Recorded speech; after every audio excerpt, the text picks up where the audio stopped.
into the rift for our third game of this series. Both teams are one apiece. It is all to play for. The winner here takes match point in the series. And potentially, if they win the next game, a spot at EUM, right? It's going to be really insane. So level 1, probably not going to see any action. The level 1, the difference in strength level 1 is just too insane. And we're probably just going to see a standard 5-point, branch out to cover the entrances. But I imagine, I did say there's going to probably be action, but, maybe that comes at level 6. I think if there's some kind of play that happens in the bot side, Ezreal and Rakan are super slippery, so they can probably always get away, which makes ganks a bit hard. But at level 6, 100%, I can already see Kasing and Akabane just running mid and pressing RRs on Victor, right? And then Victor just can't do anything and he dies. So that's definitely an avenue that, at the very least, we'll see some action then. Alrighty, well, no real action or shenanigans breaking out. We are seeing Fury does move over and just place a ward down, spotting out what's going to be going on those Raptors, so they can basically track where Taxa is. It's exactly his game plan. I believe there was a ping that just went down, so they are aware that ward was there by Fury, but early, Victor probably just going to be bullying this lane, as you expect in a Victor versus Akali at level 1 lane. And as for the other solo lane, Jax versus Kennen, we get a little pan up towards that. This is horribly Kennen favored. Especially something that people don't talk about is that Jax runs D-Shield into Kennen. Jax has no form of sustain in his kit at all, right? Which means poke is his innate counter. On top of that, D-Shield recently got nerfed, his only way of sustaining through lane phases, and you could already see it's kind of adding up already, and he's dependent on counter-striking. Later on, as he gets more points and abilities, what he's probably going to do is just queue in, get a grass proc, and walk out. Attempt to get walk out. Don't think anything will happen here. Rakan Ezreal really doesn't do anything. Right, Rakan's very dependent on having all his spells, and even then, he kind of needs Xayah to be unlocked. Ezreal just doesn't really do anything. So I think most of the action we'll get is some lane bullying in top and mid. You have lane bullies in top, counterpick, which will probably perma-push into the Jax, as well as a mid laner who will perma-push into the Akali. So top side priority is the name of the game for Verdant. Yeah, absolutely. Well, the big thing, though, for Verdant is Akabane is actually pushing down. So while their jungle is going up towards the top side and towards Nilly, WoW is going to be in a position now where he is sitting with no jungle backup, and this lane is pretty much just stuck in the middle of the lane. So it's not even going to be able to really sit underneath the tower for him. And WoW's doing an alright job of picking up this farm, but he is trading his health bar to do it and trading his kind of sustained resources to do that. He's already burnt through all his potions. He is obviously onto his biscuits, so he's gonna be okay. We do have a quick pause. I mean, and I can imagine. I can imagine that he's probably going to be able to sustain until he can get a longsword refillable pop purchase. And then he's going to have to TP back, and then he's going to be stuck again and need help because he doesn't have TP to bail himself out. It's typically the way, right? He hasn't been perm pushed in. He's not going to be harassed under tower just yet for last hitting an existing range top lane as one.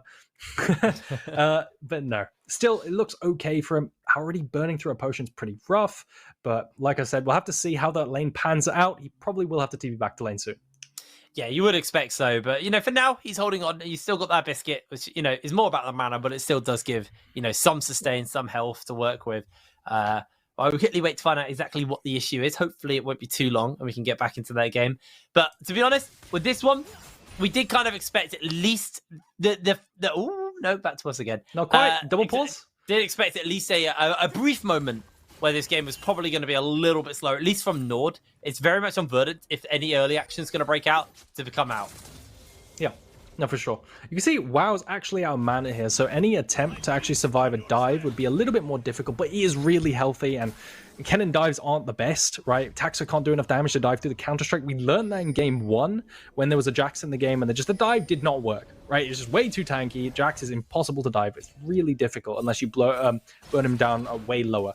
So it does look like Akabane was actually shadowing to potentially maybe alleviate some pressure for WoW. He does need a reset, so this is actually going to be very relevant. Akabane used his Q to get over that wall. It should be coming up relatively soon. Can he chase in and maybe get a chunk onto Nilly? I think that's it. It's just a small chunk, a single E, and he can help WoW maybe shove this wave in. Yeah, and get a reset potentially. He does need it. Maybe then he won't have to burn TP, but he probably will anyway, to be honest. He wants to get back to lane as soon as possible, not get as far behind. Still, it's not going to crash. You can see the waves are only just meeting the tower. WoW is kind of stuck. I'm going to be honest, it does not look fun. Look at the HP bars in the solo lanes right now on the left side of your screen. Ooh. They are very low. It is kind of brutal. They are in some of the hardest matchups in the game, like just straight up. Oh no, WoW's solo WoW's dead. He's dead. There's no way he survives this. He ward hops out. Nili has Akabane? flash. WoW has flash. They've Ooh. got Akabane, and somehow WoW gets out of there. But the wave is not in a great state for him, so he is going to suffer for that. Yeah, and this is exactly what I was saying, right? I wanted to say in the pre-show before I had all the mic issues, I wanted to say that the problem Ruddy had, one of the problems Ruddy had into Verdant, was the fact that they just the fact that they just weren't punishing blind picks, right? They weren't punishing all the blind picks like this. Jax, I think Rifty kept counter picking with Cassante over and over and over again, which is fine, right? It's just not the best possible pick. Whereas you have someone like Nili picking Kennen into Jax. It's so brutal. I cannot begin to express how brutal it is, and you can already see that happening, right? Both top laners TP back now. You can even see that Jax has had to itemize HP and magic resist, so there's just no kill threat anymore, and he's just trying desperately to survive. Yeah, well, has been able to... Oh, no, he did burn teleport. Okay, I thought he was going to walk up. He just obviously didn't feel comfortable, so he TP'd back up, and Nili just hard wins the trade, and... That's his pop burn, unless he just wants to reset. But he's going to lose so much if he resets here. I think he has to stay. He has to stay. He has potions. I think he'll cancel this for sure. He's going to realize he misses too much. Yeah. And he's probably just going to farm under wave. And Nili can, if he wants to here, call up Taxa. Call up Taxa, potentially dive. Honestly, this is definitely a dive opportunity. You can see Taxa is on the way right now. They're pinging the waves topside on that mini-map. Taxa might arrive too late, but he's not level 6. Okay, so if Taxa was level 6 here, this would be completely free. I didn't quite catch that he was level 5. They could just kick him into the wall. It does look like it's still going to be hell for WoW, and he's probably going to have to take a reset eventually anyway, as he's being pushed under tower and constantly poked. Brutal. He's losing so much. They really need to bring up some people to help him. Yeah. WoW really struggling in this matchup, and he's just going to have to take the L. I'm amazed he didn't just do like the longsword and the corrupting potion. He went null magic and ruby crystal. Obviously, he wanted just to get some magic resist in there, but I feel like if he'd gone that refillable longsword, he could have eventually got the vamp scepter, which gave him a little bit of sustain. But for now, it's just gonna call it. Did Kasing pick up that wave? I think Kasing picked up those 3 minions of his E there. I didn't quite catch that. I wonder if he's doing the stand Emacs on Nautilus. We've been seeing some like an evolution of melee support. Something that people are still figuring out is all the changes to melee supports. There were some crazy people on the Korean server as well playing, and pros as well, playing jungle Nautilus and stuff like that. It's absolutely wild. But just to touch on this bot lane matchup, because we did pan over there, the reason why Rakan is so insane, I never got to explain this before, was because they buffed his level scaling, his raw actual level scaling with his Q. To be just almost like double the healing now, right? Because it scales with level, not just rank. So by the time you've maxed your W and a few points at E, like your level 9, 10, 11, you've essentially got a maxed Q heal compared to before, which makes him terrifying, right? Absolutely horrifying come mid-game and makes his matchups way easier. That's why he's so strong right now. A lot of sustain. A serious amount of sustain. But this has been a phenomenally quiet early game. Yeah. You know, we talked a lot and we focused a lot on this top side and how rough it's been, but honestly, not too much really happening as Herald's going to get started up. And honestly, Verdant, just off the power of their solo lanes, are able to constantly cash in on all of these objectives, and it looks like here they're not willing to even think about contesting it. Errol jumps in, he's gonna get himself in danger. They chase up after him. Perfect execution under 2-man knockup though. It's gonna come at a cost as Nili's looking to lock down onto the Vibe. They're able to get away, but no, they finally do go down. There's the lockdown from Nili onto everybody. Wow, can't finish this one up. Woolite has to go for the ult to try and find the finish up, try and find the last couple of kills. Clyde, few more auto attacks away from Defers. There he goes, and now Kevo's sliding in to get more kills. He's gonna be able to find himself a return though onto Kasing, the flash out of safety, and NORD win the fight. I'm just sitting here giggling to myself because it's such a clown fiesta. Every single fight this series has been so silly. How does it turn into a full-blown 5v5 every single time? I love it.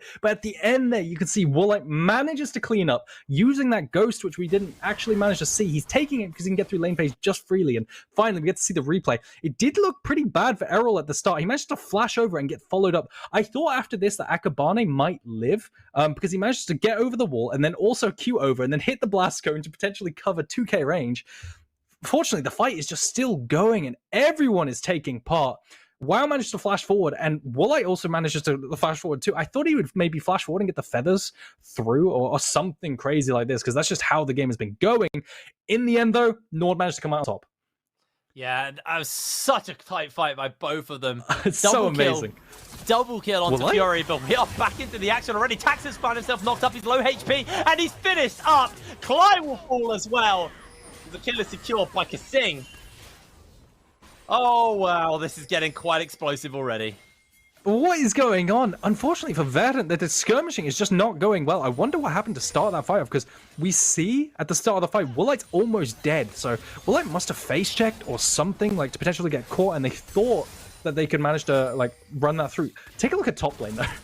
All the meanwhile, it's just the most brutal thing, and I love it. The fights might be more important, but just seeing this CS difference is so entertaining.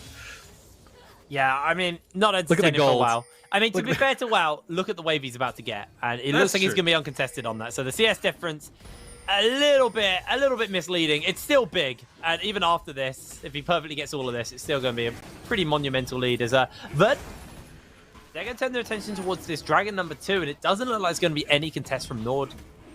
I think they're probably going to go do Herald, right? I think that's probably the likelihood. It's just a cross map onto this Herald. I didn't even notice in the last fight, that massive fight, no one actually took Herald. So it was just a bloodbath for zero reason.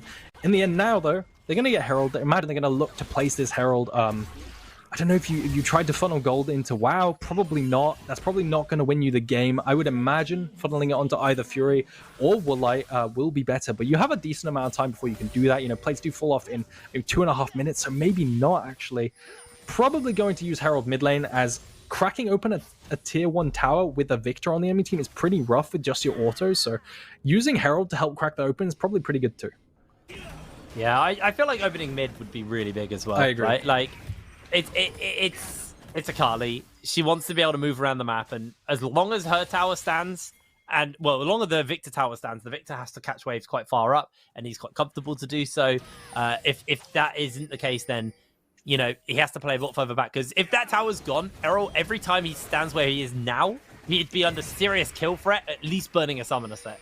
So yeah, it looks like actually the attention may go towards bot side, as they did rotate a couple of people about, but they are kind of just getting a read on where to go. Woolite does have that ultimate, and he may have to use it just to dodge away from Clyde. Overextending. He knew his team wasn't with him, but just overreaching in an area where he didn't really have vision on where the enemy support was. Ooh. They do frustratingly throw their ult out onto Errol there, as Kasing misses the hook.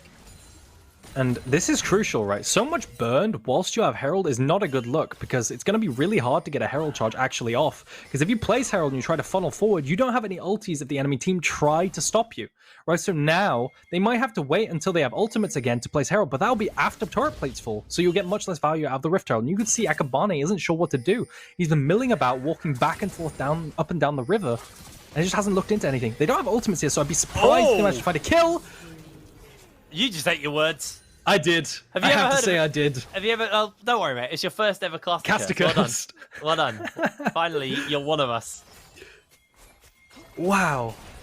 And look at the KDAs on the side of NORD, right? They're actually pretty strong. The gold distribution is really good. They've got it on their gold on the right people. Onto Woolite, onto Fury, and now they're going to like eat plates for him as well. Oh, Akabane! He's flashed into the tower. Takes a single shot. And then the minion eats aggro afterwards. But wow, that's Herald. That's it. They can't get placed off that Herald now. That honestly, really nice. Taxus flash there was so worth it. That's a montage kick right there. Like, kicking over the wall whilst also kick flashing, I could never do that. But yeah, that's really crucially, Tax are finding these little skirmishes, stalls the Herald placement. And that's what they were looking for the entire time. Guys, let's just keep fighting them, trying to find something to stall. Even if we don't commit to an actual fight, waste their time so that the Herald gets very little value. And now it has. Now they only use it probably for some turret damage mid lane. I can imagine that's the use. Oh my god, look at top. don't. That item deficit is painful. Don't do it. Wow, with the Warhammer, the Ruby Crystal, and the Merc Treads into a Proto Belt on Nilly. That's an 800 gold lead at 14 minutes over to Nilly. And keep in mind, that's an 800 gold lead where both of them have died and none of them have had a kill. Yeah. This is why, like, on my personal tier list of champions, I like to keep it updated patch to patch. I really think Jack's blind fell off a lot, right? Because you have so many champions who are good into him now as a counter, on top of him being nerfed a while back. But like, Pantheon got buffed, and I know that's a bit of a hot take, but NORD actually did ban Pantheon last series, like at least in one game. I think Pantheon is pretty good top lane now, especially as a counter pick and a flex. But it looks like Herald's going to be placed now. Just going to be some damage, right? There's no way they actually do anything other than do some damage because the wave clear is too good, but this damage is still valuable because typically they're not going to be able to even hit it. Their range is too short, right? They're not going to be able to walk up with Zarya and actually auto. There's no way they do this to WoW. Please. He's suffered enough. Okay. That would be, honestly, the most top they're laner. They're doing it. They're doing it. No! Fury doesn't have teleport. There is no help coming. Wow. I feel Good night, son. Unbelievably sorry for you. You can try and stun one, but you're donezo. It's over. Taxa finds the kill. Is there going to be a cross map is the real question for us right now. No. It looks like Woolite might be able to get a tower on the bot side, actually. So it might be A-okay. I don't know who's getting first tower blood here. It's going to be close. That's a Gale Force, though, so there's a lot of attack speed on Woolite. Yeah. Oh, it's so close. He's got it. Woolite's got it. Woolite got it. Woolite got it. Oh, Nilly didn't manage it. Nilly voluntarily lets the tower kill that cannon instead because he knew he wasn't going to get it and instead takes a second. God, sorry. This is like one of those dives where you realize you've been four-manned and the enemy team managed to cross-man effectively, and you type in all chat saying send more top, right? That's actually one of those situations. I love it so much. Anyway, Dragon's falling. I can hear your top laner main pain in your voice there.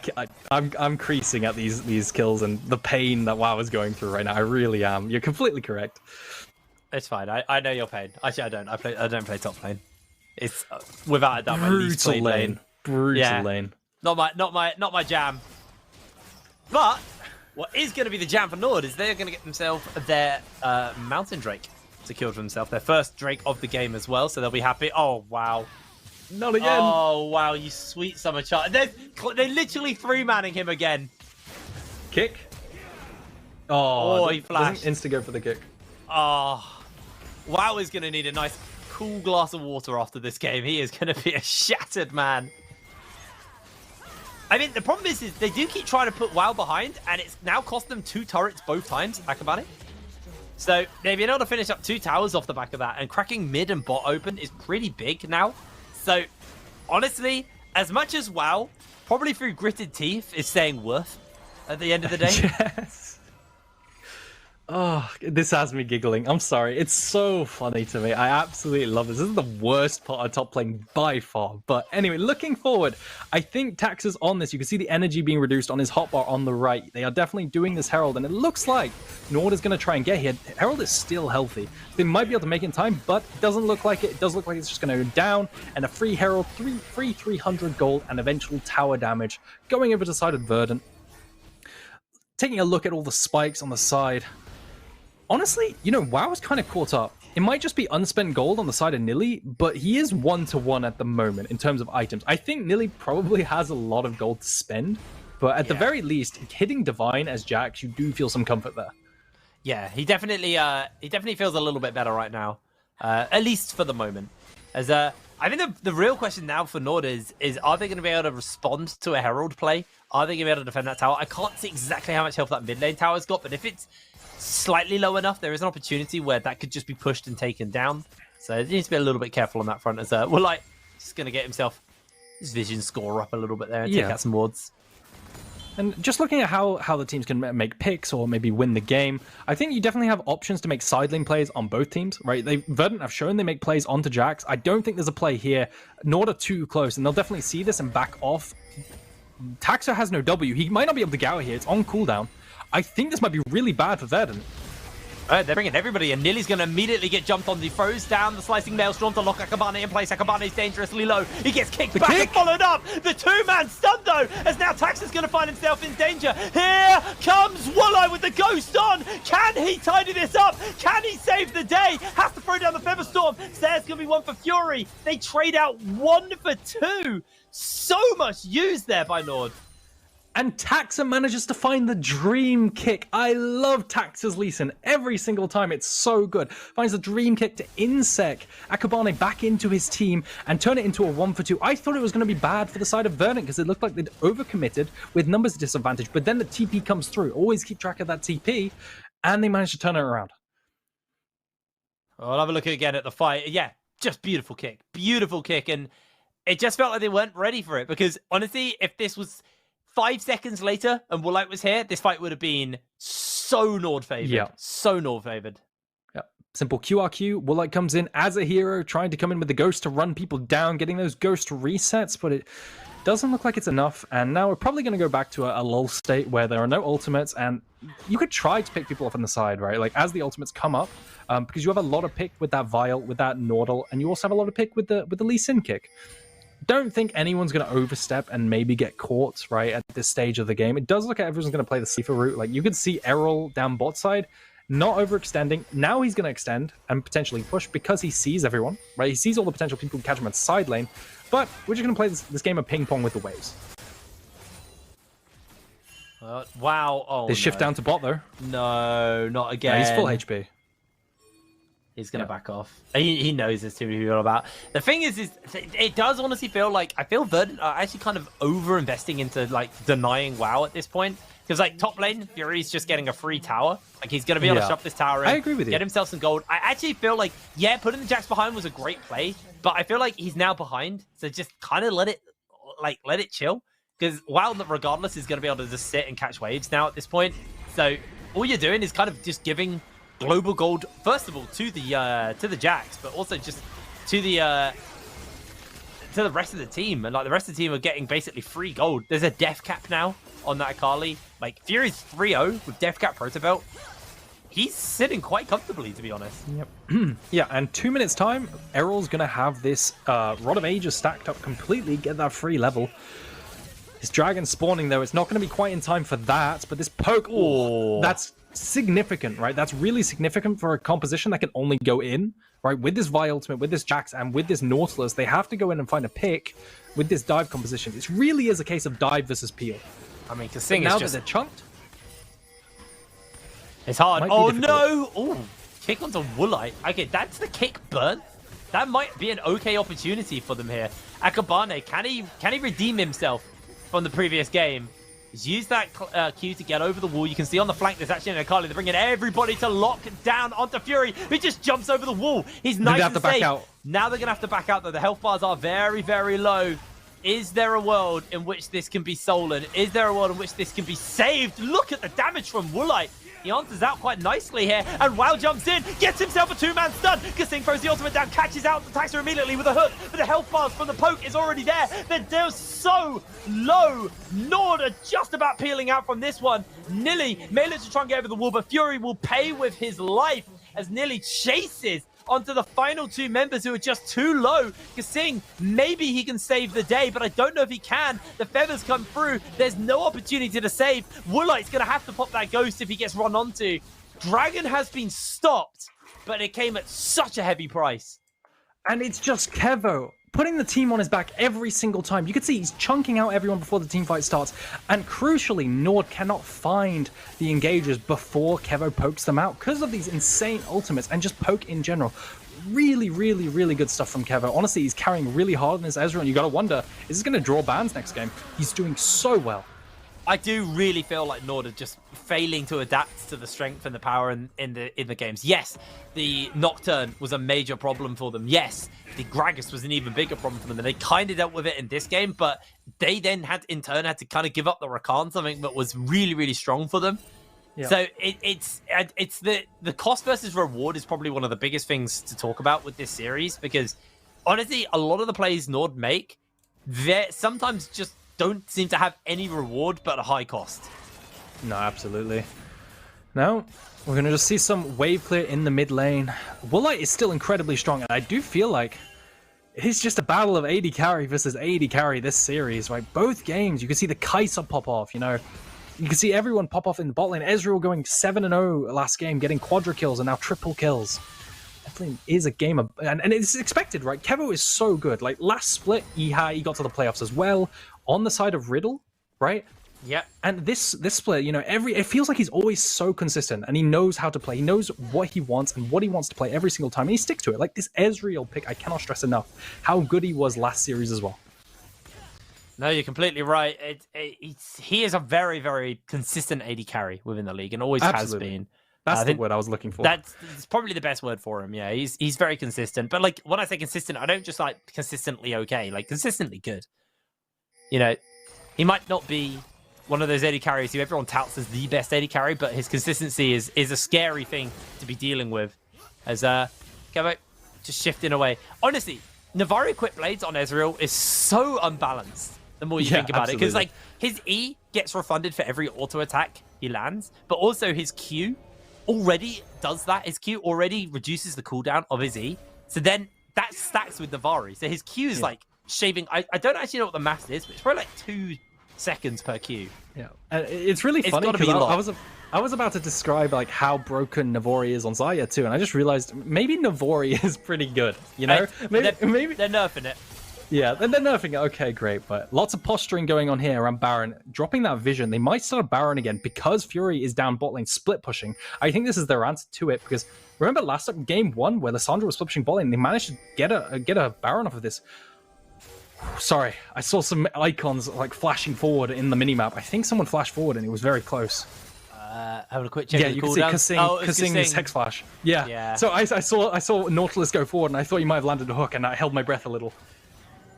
But now, though, honestly, for the side of NORD, it feels like they are not willing to really fight yet. I feel like they want something. They want either an item breakpoint, a level breakpoint. Maybe it's that level 16 on Fury to get 3 points in the perfect execution. Maybe it's they just want to get the Zhonya's fully finished up. I mean, he has a stopwatch, so he should be relatively safe. But it does feel like they're waiting for either an opportunity or a breakpoint before they even think about starting anything. As wow, he's getting himself a little bit of harassment thrown down by Nilly, but he misses the cannon for it. That's so sad. But there's definitely going to be some hard decisions to make in the next few minutes, especially with Dragon coming up in 1 minute 30. Do you contest this soul, right? Because it's soul for Verdant. It's incredibly important. You've got to move down, start getting vision. Or do you maybe do something crazy like Death Push topside as they try to get Baron vision, because you're worried that they might be doing Dragon, right? Or they might do Baron whilst you get your Dragon, your second Dragon. Does look like they might even Gambit taking the Baron whilst Verdant get a Dragon Soul, which I wouldn't like. I think Dragon Soul is just way too valuable. Okay, I'm curious what you think. Do you think Mountain Soul's that valuable? Yes. Really? Yes, interesting. Especially versus a composition that relies on burst, like this composition, right? Like with Akali, with Vi. That's fair. Because typically, I always feel like Mountain's like one of the souls that it's actually okay to give up. But I feel like you might be alright in this game. I just feel like the shield's not that much normally. The resistances. I don't know. Yeah, the ones that I don't notice are the Cloud. The one I don't notice is Cloud. I just never notice Cloud. Like much as people try to hype it up, like Jamada tries to hype it, I just never notice it. Unfortunately, I've always been a Cloud fan. Okay. I think Cloud's very valuable. First of all, because the map, but also just because like the base movement speed without the full effects, like just being able to get around the map, means that the rotations suddenly become almost impossible to contest, because the enemy team basically have TP just by walking around. They're so fast. I think you are right though in this game. I think Mountain, just because of how burst focused NORD are, is actually going to be super impactful. So I think it's actually a very good call. But there's a flank coming in. Fury. He is swept it. They don't know he's there, so if a fight comes out here, the engagement might be coming out from WoW. Kevin managed to get away, but that Arcane Shifter's on cooldown. They don't know he's there, do they? He's going to have to go for the ult. Jumps onto Kevin. Kevin immediately stopwatches. They get the charm off of the Fury. As soon as that bursts, he's going to get jumped onto. Clyde's in danger. Nearly comes in. There's the Featherstorm, rooting everyone in place. The True Shot Rush doesn't hit. Woolite's untouched for the moment. He's going to try and finish up onto one. There's the double kill. Flash forward. Triple kill. Clyde's next. Quadra kill. Here we go. Woolite's going for it. Kevo's locked in place. Pentakill! And they managed to find the dream fight. How do they keep getting away with this? Every single game they're behind. They're struggling, and then they managed to find the dream fights and outplay. Beautiful gameplay from Woolite. Manages to secure the pentakill in the 3rd game of the series. Woolite, he just played that by inches. Beautiful. Look at him dodging so much key stuff, and crucially, Fury saving everything by forcing Kevin to stopwatch early. Absolutely beautiful. Managing, you can see Woolite right here, managing to pull back through 2 champions. And I think the big point that we're not mentioning is that Taxa didn't do anything. Look, he still has ultimate, he still has flash. He couldn't find the flank. And I think a big part of this is because, like you said, Fury, they had no idea he was in that one bush. He managed to try and find the dream flank sitting in that bush, and it just wasn't swept. So this is on Verdant a little bit, not keeping tabs of the, like, keeping an anti-flank, like keeping a count of where Fury might be and checking every single bush behind them. But still, massive props to Fury. Finding that game-winning flank was huge, and it delays Soul for Verdant. Yeah, it really, really big. Second Dragon now over to NORD. More resistances for them as well. But crucially, now Fury? Woolite is almost full build. As Nilly, he just about dodged away. That was so close by Fury. The Protobelt dodge. Very, very close, like you said. Still, just going to be pushed in bot. There's no real action that could happen. Even if they got picked, I guess actually if he got picked, that would be a free Baron, right? So that'd be pretty nuts. But still, Nilly actually kind of struggling to convert his lead from lane phase. Has dropped up in CS, which is kind of expected. Nilly wants to group more. I mean, so here's the weird thing, right? Like, Nilly definitely had a laning phase lead, but like it wasn't anything astronomical. It was like 800 gold, which is big early, but like he wasn't overly strong, right? Like, he's still Kennen, and Kennen's amazing at just like, he's like Malphite, right? Like, once you have R, you just press R. That's his whole thing. Yeah. He's like, even without like one-shot in the team, it still is a very functional ult. It's a still very team-focused fight style ult. As level 16 now on to Woolite. He's looking to try and see if he can save the day with Akabane. Akabane's going to get chased up onto. They're looking for Kasing. They kick him away. Woolite able to jump out as Akabane jumps back in. There's the Gale force forward, locking everyone in place. Akabane finally cooked by the laser beam. But this fight is donezo. It is over. Woolite flashes in with a Feather Storm. Nilly now zipping and rubbing away as he cannot make a grand escape here from WoW. WoW finally going to get some revenge for that laning phase, even with a level lead. And that's what it's all about. Finding revenge 31 minutes into the game as top laner v top laner, and you finally outscaled and are winning the game. And they're just pinging. They were pinging to end the game. And once again, it's another Clown Fiesta game where the fight isn't actually around the objective. Well, it is, but like, they just fight. A 5v5 breaks out. And finally, NORD going to like even out the scoreline. Or actually make it 2-1. No, NORD are going to put themselves onto match point off the back of that one. 31 minutes on the clock. And again, it just looked like such a close